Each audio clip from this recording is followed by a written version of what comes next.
Hello, guys. We're going to be starting out with the third part of this chapter, which is going to be focusing on the policy response. Okay, how we are going to be tackling the climate change. That is the main part of this chapter. And finally, we are going to be also talking about the mitigation targets. That is also a small section where the reference of the Paris Agreement is being given. Let us go towards this section. And over here, there are three major topic points. The first is adaptation, second is mitigation, third is geoengineering. Okay, we're going to be starting out with adaptation. Now, what is adaptation? We know that the climate is going to change, the temperature is going to increase, the water sea level is going to increase. How do we adapt? How do we change our way of dealing this? So one of the easiest way of adaptation is to create a seawall or to create an infrastructure which will protect us against the increase in temperature or increase in water level.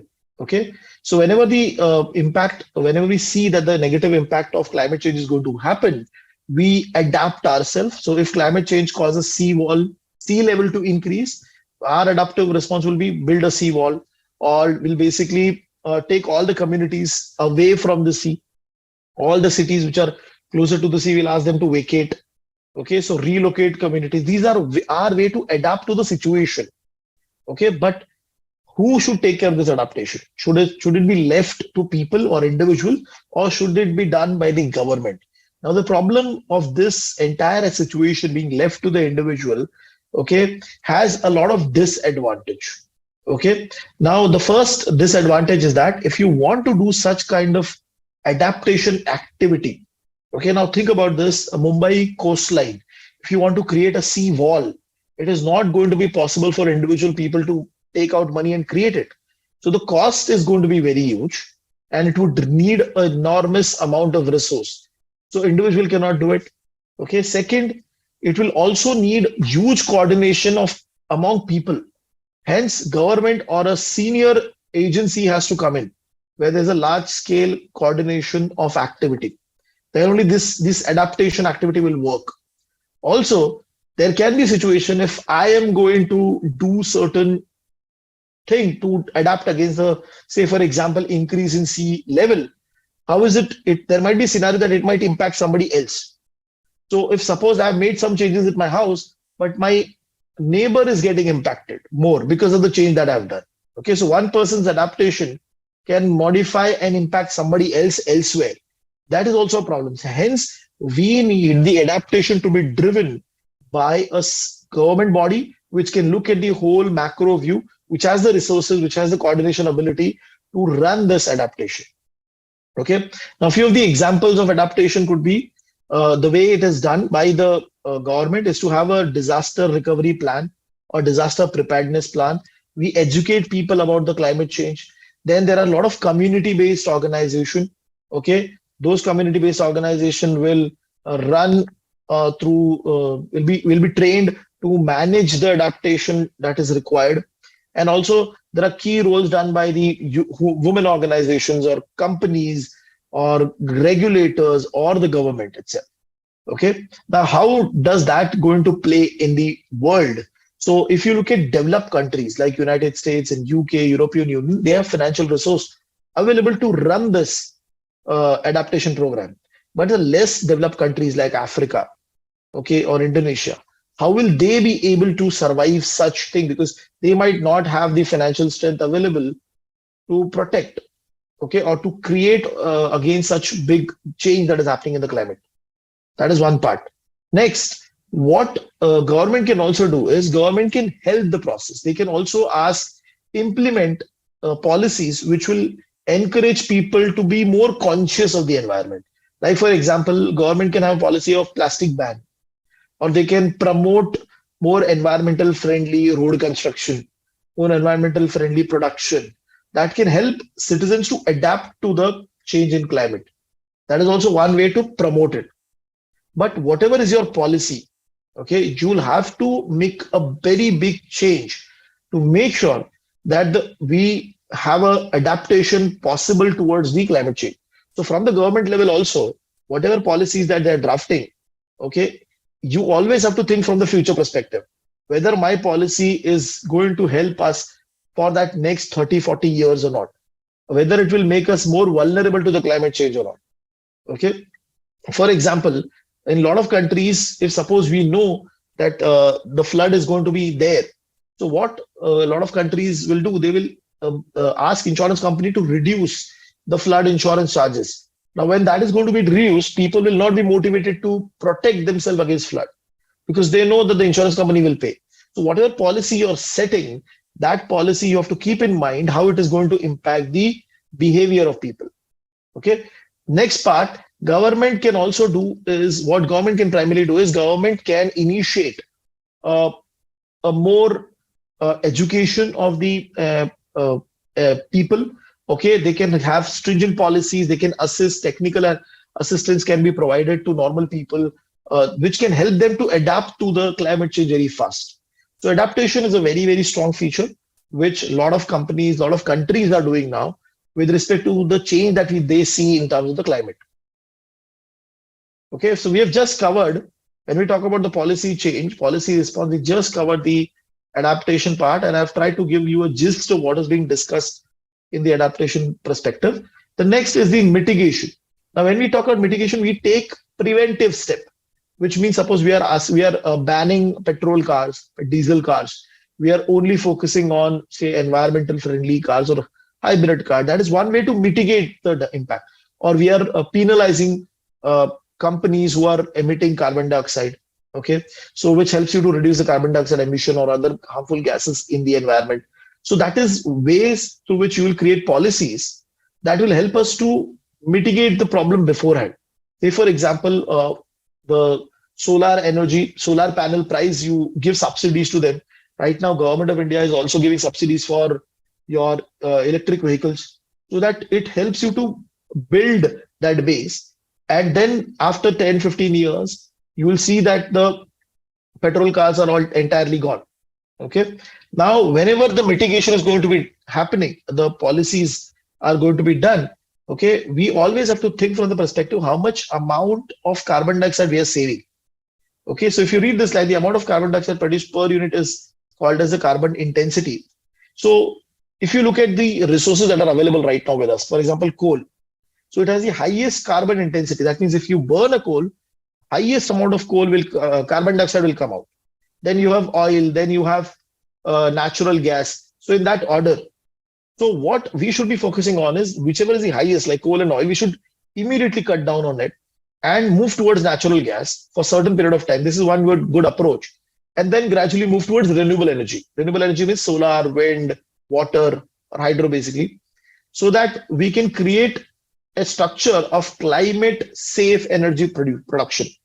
Okay. And when we talk about that, obviously one easy way is to move to natural gas for some time and then simultaneously build your capacity for solar and energy, wind energy and all of it. First, very strong candidate is the solar energy, which we have been doing. A lot of countries, India is also building up huge solar parks, but it has it has its own challenges. Okay, solar energy, then there is wind energy, which we can use to facilitate energy production. Okay, because when we talk about wind energy, we'll have to create wind turbines.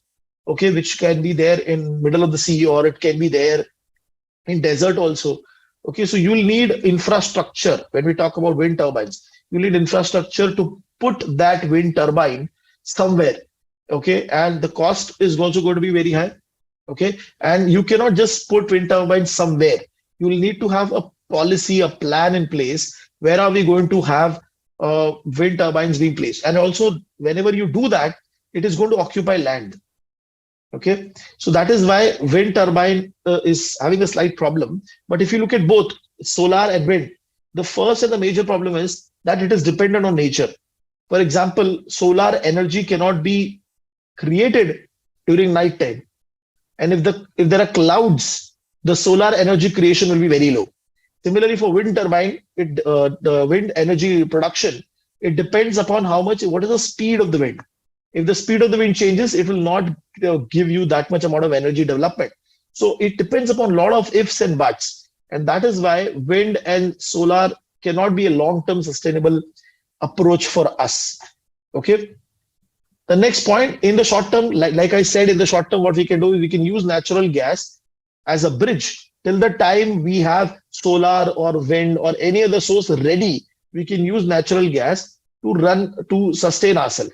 But the problem with this is that it does not have storage capacity. You cannot store the natural gas for long. So that is why if you look at battery production across the globe, they are moving towards lithium battery because the storage capacity is very high.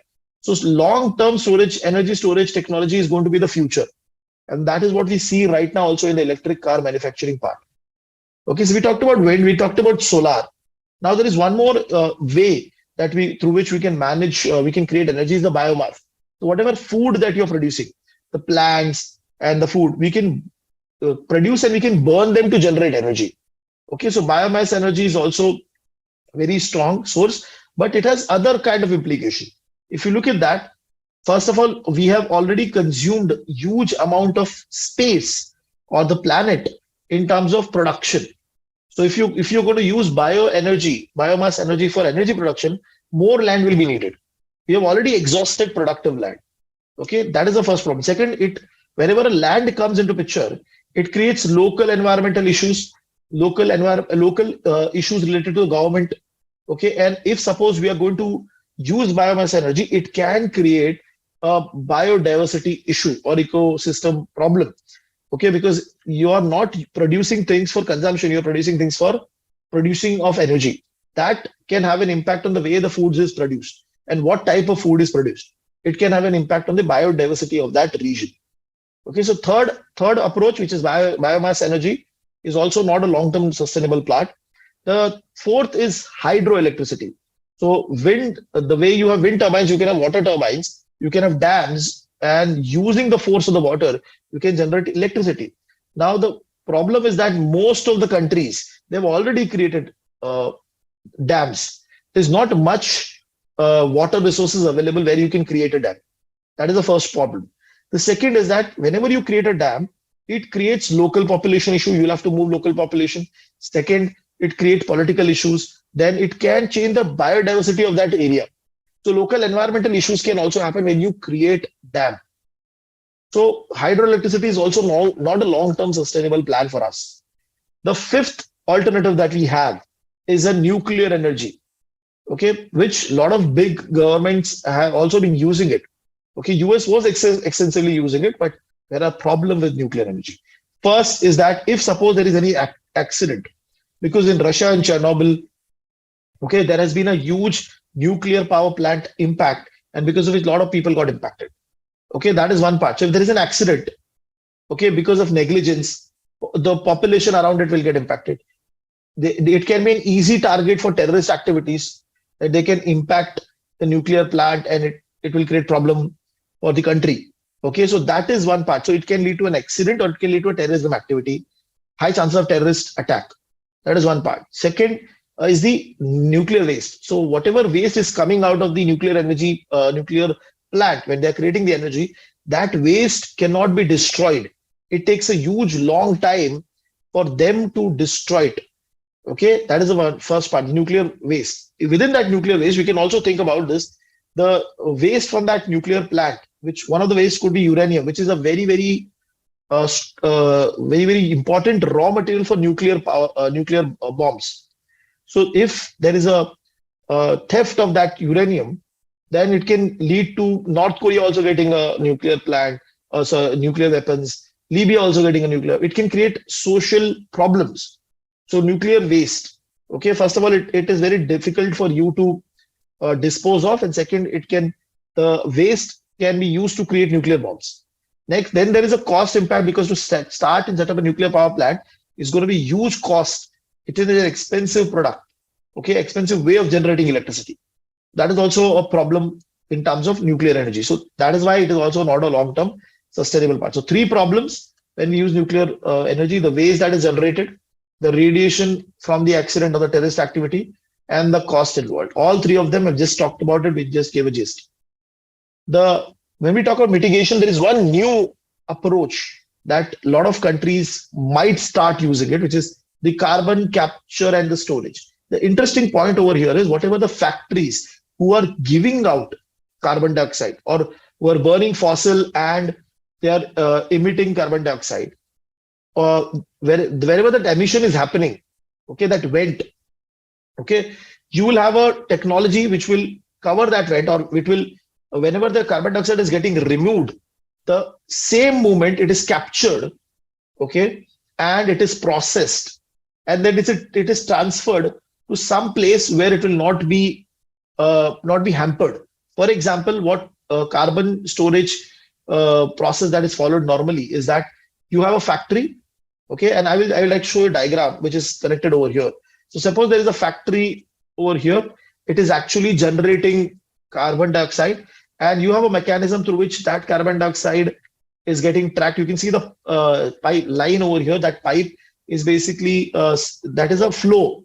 So whatever the carbon dioxide is being reduced by the plant, you're capturing it directly from that plant, and then you're transferring it through, say, a ship or a vessel, and it is being dumped at the bottom of the sea.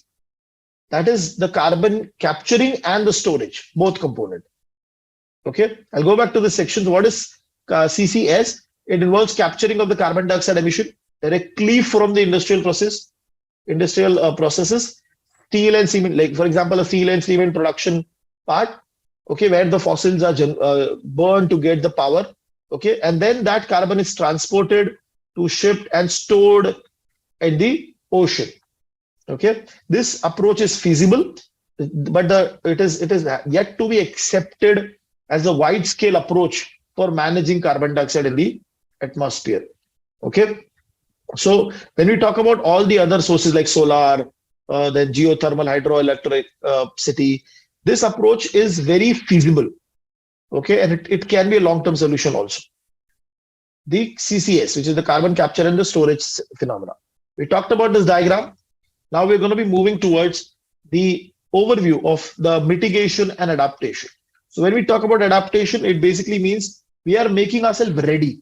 So we are creating ways to protect ourselves against the flood or rising sea level. We are upgrading our tech infrastructure. We are creating disaster management policies. But when we talk about mitigation, we take proactive steps, okay, which is sustainable transportation. That means electric vehicle, clean energy is one such. Then energy efficiency can also be improved. All of this is coming under mitigation. So we covered both the adaptation and the mitigation part. Okay, we're going to be moving towards the third section. And before we move, we'll just quickly walk you towards this section. So we talked about adaptation, okay, the entire section. Then we have talked about mitigation. And within the mitigation part, moving towards the clean energy section. So we talked about solar. We talked about wind, the wind and solar impact, hydroelectricity, nuclear part, okay, reference to nuclear, all of this, carbon capture section, biomass. Geothermal is basically the heat that is being generated from the core of the earth. So you can use that heat to produce electricity or to run the turbines, which will generate electricity. Okay, so this is not a very, very feasible part, but it is used in some part of the part of earth, like for example, Iceland, where there is active volcanoes. So you can use that volcano to generate heat and electricity for the planet, but it is not a widespread option. Okay, we talked about carbon capture and the storage situation. Okay, it is technically feasible approach. Then we're going to be entering into the geoengineering part. Within the geoengineering, there are few prominent steps that the government can take to reduce the impact of carbon dioxide. Okay, when we say geoengineering, we are using our own technology to re-engineer the atmosphere. That is what the logic is. Let us go to the first and very basic part. Okay, a final category of solution is the climate problem is called a geoengineering, which refers to manipulating the system, the climate system itself, in order to prevent the climate from changing despite continuous carbon dioxide. That means we'll continue with the economic growth, but we'll manipulate the climate in such a way that even though the carbon dioxide is increasing, it will not have a climate impact. Okay, so one of the easiest way to do it is solar radiation management. And solar radiation management means the heat that is coming from the sun. How do we manage that heat?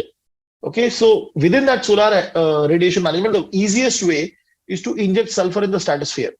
Now, if you look at this diagram, there is an airplane which is injecting sulfur. So what is happening? Without sulfur, the heat is directly coming to us. Okay, but with sulfur, the heat will just hit and reflect back to the atmosphere. So that is one way to take care of it. But the problem with this approach, this is the easiest approach to do. But because it is easy, it has a lot of disadvantages. Okay, first of all, it can have a very serious impact on the climate. It can create droughts, it can create rainfall related impacts. Okay, it can create flood in certain areas. So that is a big problem.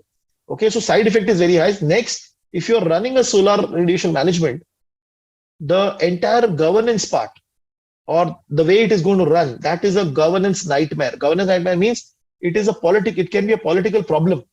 Okay, so mark this as this part as star, a governance nightmare as a star, because it can get tested in some way in your content.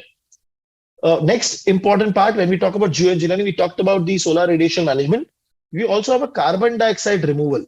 Now, if you look at the previous section, okay, the carbon dioxide removal, we have a natural process available through which we can remove the carbon dioxide. That is through tree. Okay, so what trees do, trees can capture, because they're breathing in CO2 and they're releasing O2 into the environment. Okay, but the problem with this approach is that the moment the carbon dioxide is absorbed by the tree, it stays in the tree till the time the tree is available. If suppose somebody is cutting down that tree and burning, that carbon dioxide will again go back to the atmosphere. So this is a very good solution, but it is not a permanent solution, because there might be a situation after 10 years, 50 years, 100 years, the carbon dioxide will get again back to the atmosphere because the trees are burned. Okay, so even though this is a very good scenario, we know that trees can only live few centuries. So it is not a permanent solution for us to take care of. The next option other than in the geoengineering is the direct air capture. Now over here, what we are doing is we are capturing the carbon dioxide from the air. Now how this approach is different than the last approach that we talked about, the carbon capture and storage. In the carbon capture, it is also given over here that we are capturing the carbon dioxide directly from the factory. Okay, so they might have a chimney, and from that chimney, we are directly capturing the carbon dioxide. But when we talk about this direct air capture, it is going to be done through big fans. I'll show it to you. If you look at this diagram, there are large fans which will absorb the carbon dioxide or the air directly from the atmosphere. The air will go and it will get filtered through chemical engineering chemicals and all. And we will do some process which will release the concentrated CO2 and will capture that CO2. Okay, and then we'll store it. Okay, whatever is a filtered CO2 which is not impacting anybody will be released back. So what is the difference between this approach, which is a direct air capture, and the CCS, is that direct air capture is that it can be done anywhere. It is directly taking the atmosphere air and processing it for the CO2. But when we talk about CCS, it is only done through factories, chimneys, and the vent. Okay, I hope everybody is clear on that concept. The next part, which is also an important section over here, which is bioenergy with carbon capture. So it's a combination of biomass and the CCS. Okay, what simply we are doing is we will have trees or plants. Okay, we will we'll plant more and more trees, and these trees will absorb CO2. Okay, and it will be in that format. We will burn the trees, or we'll burn the food or biomass. Once we burn it, it will generate electricity, or it will generate energy for us. But it will also release the CO2. What we will do is, whatever the CO2 is being generated in this process, we will capture that and then we'll store it. Okay, so in this process, what is happening? We are purposely using biomass or bioenergy. Biomass is burned to generate bioenergy. Okay, so plants are then burned to produce power, and whatever the carbon dioxide we are getting, okay, we are storing it. So sequestered means storage into, say, underground or under the ocean, that way. Okay, so very interesting processes which can help us to manage the atmosphere carbon dioxide. Okay, so bioenergy with carbon capture and storage is shown over here. CO2 directly goes into the plant. the plant will grow into a tree which has already captured CO2. We will burn that CO2, we burn that tree, and the moment it is burned, the CO2 is not going in the atmosphere. It is being captured and processed and then stored underground. Okay, that is the approach. So with this, this is also this diagram that we see is also an example of sulfur injection. So we see a plane injecting sulfur in the clouds, and because of which the rays are getting reflected. You can see that. Okay, so it has a reflective ability. This is just to show you the idea. The last part of the chapter focuses on the mitigation check targets. I've covered only the important part, and this section is very, very important. Okay, we all the countries, major countries, have signed for a Paris Agreement, which focuses on the climate change and the reduction in the carbon dioxide emission. Okay, in that they've signed that we will try to bring the temperature, okay, below 2%, well below 2% above the industrial average. So whatever, suppose if the industrial average was 10 degrees Celsius, for example, okay, so we know that our current temperature is going to be above that. Okay, but it should not be above 12 degrees. That means the gap between the pre-industrial level, okay, and our level should not be more than 2% or 2 degrees Celsius. Okay, so if you read that line, well below 2 degrees Celsius above the pre-industrial level. So the pre-industrial level was 10. Okay, we will not go above 2 degrees above it. That means we will not go above 12. Also, we have to put an effort to make sure that the temperature, okay, should be limited within the 1.5 degree gap. We have a higher target of 2 degree, but we should always try to put effort to make sure that it should not go above 1.5 itself, 1.5 degree above the pre-industrial level. Okay, so you can think it this way: if the current temperature pre-industrial level is 10, okay, we should try to minimize it up to 11.5 degree Celsius, but our maximum target is to not go above 12 degrees. That means the gap should not be above 2. Our best approach is to not go above 1.5, but even if it goes, we should not go above 2. That is the idea. Okay, so if you look at this diagram, what they have done is they have shown you a pathway. See, we are standing today over here, and they are telling you that if suppose we want to match 1.5 degree or the 2 degree mark, what should be your emission level? So if you look at this 1.5 degree, the emission level should go immediately down. Then only you will be able to reach at that 1.5 degree threshold. So if you come to this line, what they're trying to tell you is that all the countries will need to decline 50% of today's value of emission that they're doing. And then if they are able to do it, that means till 2030, they should be able to reach to that level that whatever is the current emission, they are 50% down. If they're able to match it, then by 2050, okay, they will reach zero. They will try to reach net zero. Zero is over here. Okay, this is the zero level. And if you want to do it, we'll have to limit our future emission up to 1.5 trillion tons of carbon. Then only we'll be able to manage that 1.5 threshold. Okay, if you look at this section, the 2 degrees Celsius threshold, okay, the net emission, if you want to meet that level, then obviously you can look at this second diagram where the emission is going down but very slow. Okay, so by mid 40 we should be able to reduce to the current level of 50%. Whatever is the current level, we should be able to go down by 50% by mid 40, and by mid 2080 we'll be able to reach the zero level, which is highlighted over here. Okay, so two important points: the first statement over here, and the second, which is 1.5 and 2 degrees Celsius reference. Okay, under both the scenarios, our intention is to reach at a net zero level.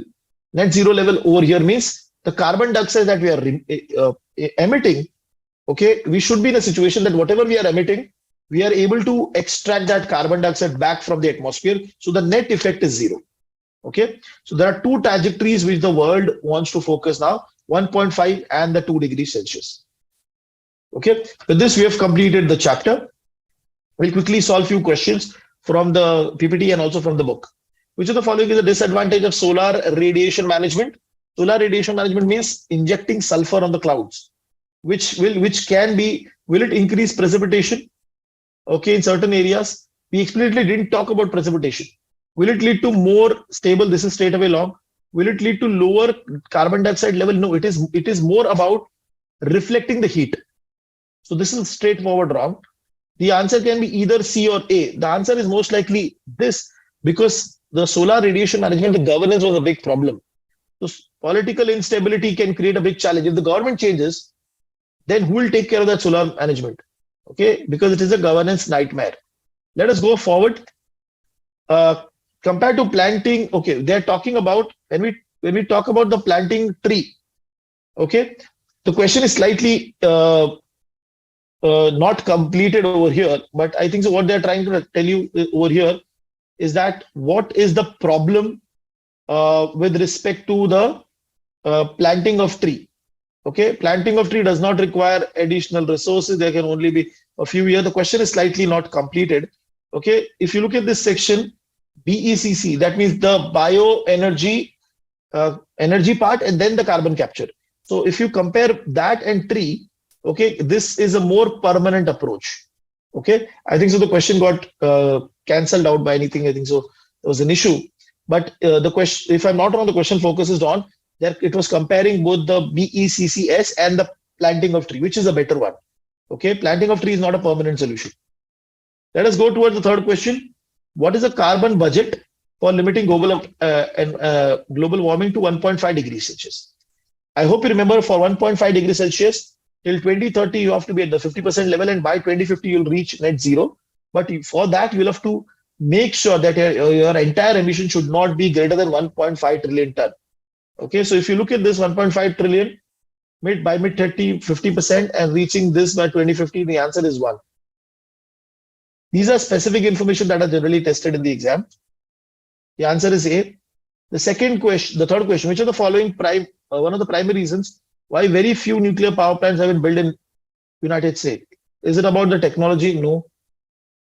Is it not considered climate safe? Not exactly. Too small to meet the demand, or the answer is too expensive, because one of the points that we read about is the cost. The answer is D.